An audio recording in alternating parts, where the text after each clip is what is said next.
Histoire d'une mouette et du chat qui lui a appris à voler. Première partie. Chapitre 1.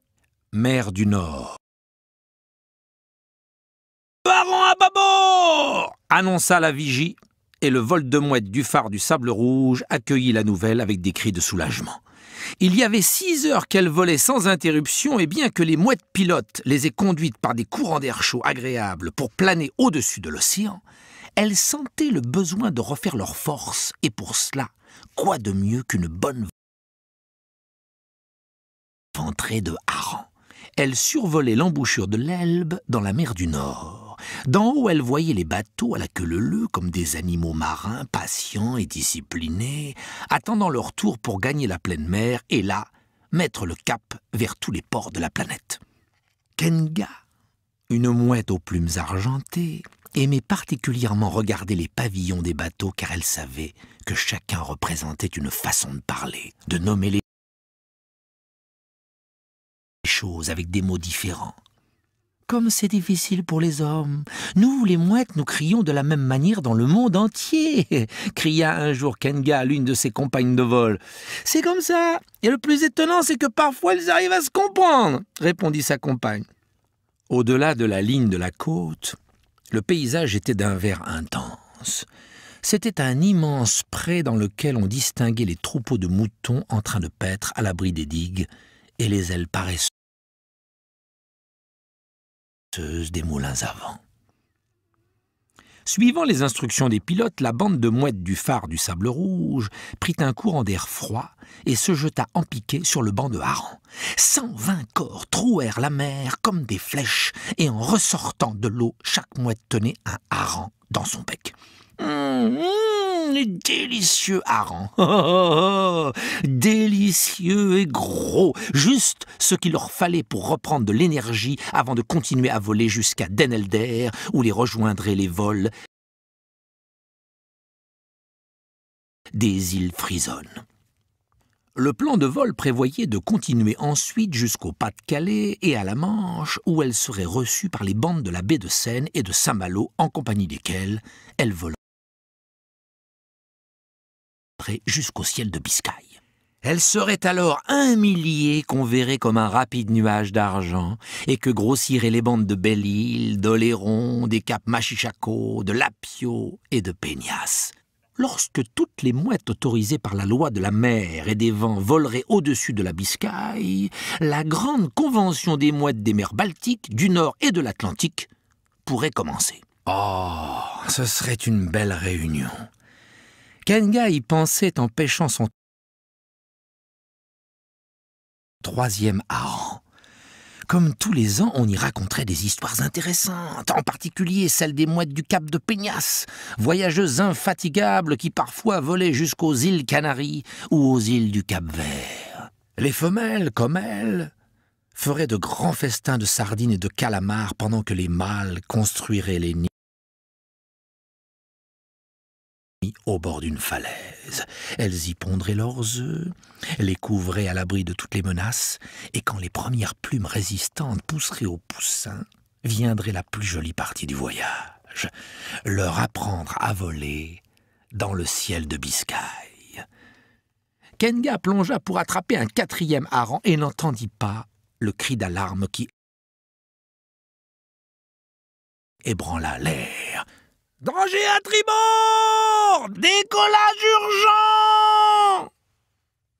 Lorsque Kenga sortit la tête de l'eau, elle était seule sur l'immensité de l'océan. Chapitre 2. Un chat grand, noir et gros. J'ai beaucoup de peine à te laisser tout seul, dit l'enfant en caressant le dos du chat grand, noir et gros. Puis il continua à remplir son sac à dos. Il prenait une cassette du groupe Pur, un de ses favoris. La rangeait, hésitait, la sortait et ne savait pas s'il la remettait dans le sac ou s'il la laissait sur la table. Il n'arrivait pas à décider ce qu'il allait emmener en vacances et ce qu'il allait laisser à la maison. Le chat grand, noir et gros le regardait avec attention, assis sur le bord de la fenêtre, son endroit préféré. « J'ai pris mes lunettes pour nager. Zorba, Tu n'as pas vu mes lunettes? Non? Ah, tu ne les connais pas, toi, tu n'aimes pas l'eau. Tu ne sais pas ce que tu perds. La natation est un des sports les plus amusants. Des croquettes? Proposa l'enfant en prenant une boîte de croquettes pour chat.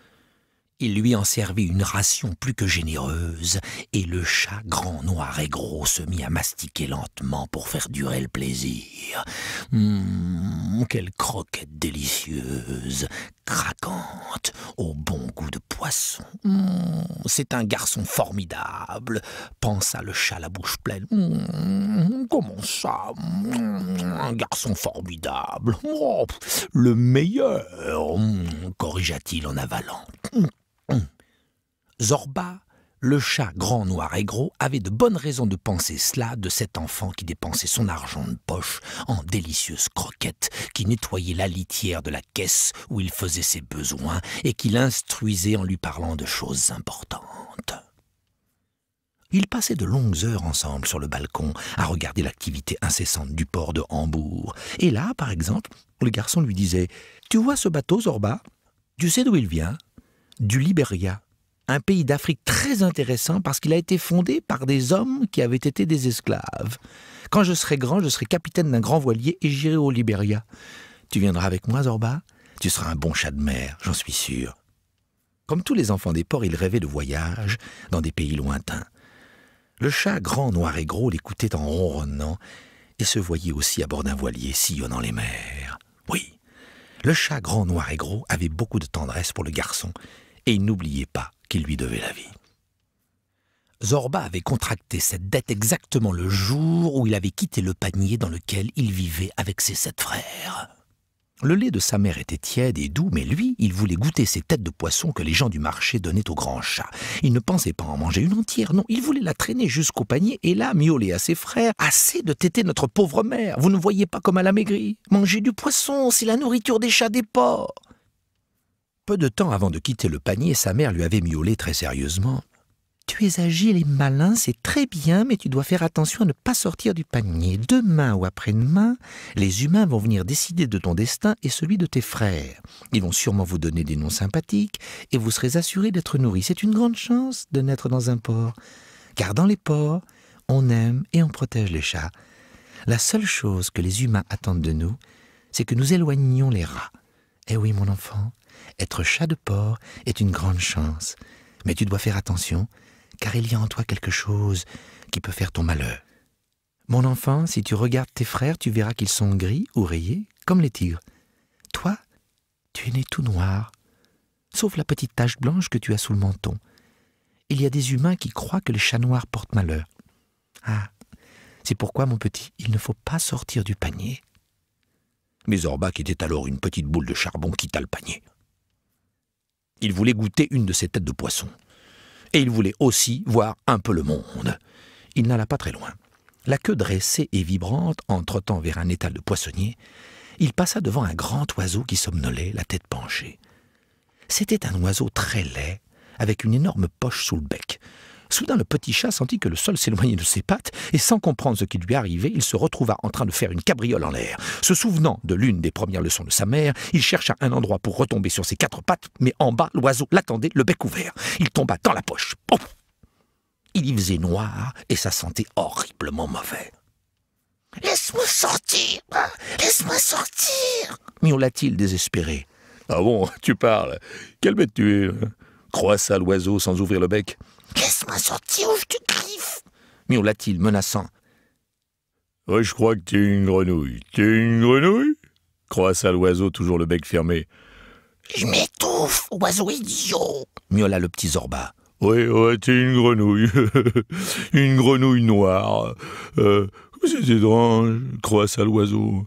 « Je suis un chat, je suis en colère. Laisse-moi sortir ou tu vas le regretter !» miaula le petit Zorba en cherchant où planter ses griffes dans la poche sombre. « Tu crois que je sais pas distinguer un chat et une grenouille?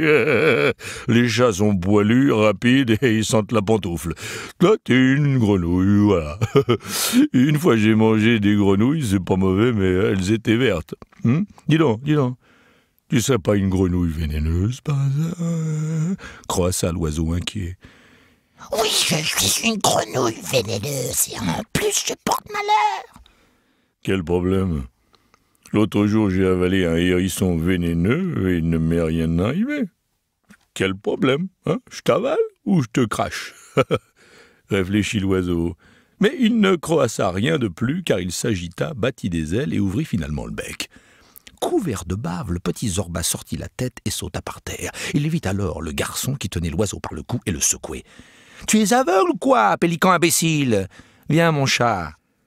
Un peu plus et tu finissais dans le ventre de cet oiseau. » Et il le prit dans ses bras. C'est ainsi qu'avait commencé cette amitié qui durait depuis 5 ans. Le baiser de l'enfant sur sa tête éloigna ses souvenirs. Il le vit enfiler son sac à dos, marcher vers la porte, et de là, lui dire encore adieu. « À dans 2 mois. Je penserai à toi tous les jours, Zorba, je te le promets. »« Au revoir, Zorba, au revoir, mon gros !» crièrent les 2 petits frères du garçon. Le chat grand, noir et gros entendit qu'on fermait la porte à double tour et il courut jusqu'à la fenêtre sur la rue pour voir sa famille adoptive avant qu'elle ne s'éloigne. Le chat grand, noir et gros poussa un soupir de satisfaction. Pendant 2 mois, il allait être le seigneur et maître de l'appartement. Un ami de la famille viendrait tous les jours lui ouvrir une boîte de nourriture et changer sa litière. 2 mois pour se prélasser dans les fauteuils, sur les lits, ou sortir sur le balcon, grimper sur les toits, aller jusqu'aux branches du vieux marronnier et descendre le long de son tronc jusqu'à la cour où il retrouverait les chats du quartier. Il n'allait pas s'ennuyer. Pas du tout.